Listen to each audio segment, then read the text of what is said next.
Obong-obong nek kene. Nglek pelangganku pelepeken terus piye? Ki pelanggan sopo?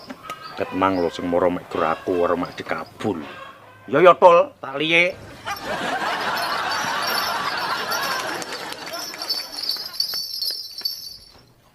Kene ya, Tol. Kurang rono lho, Ren.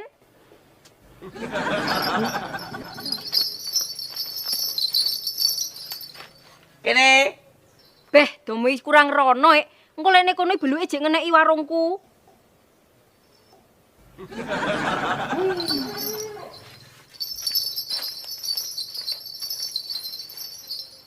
Kene. Kurang rono sak tingkas.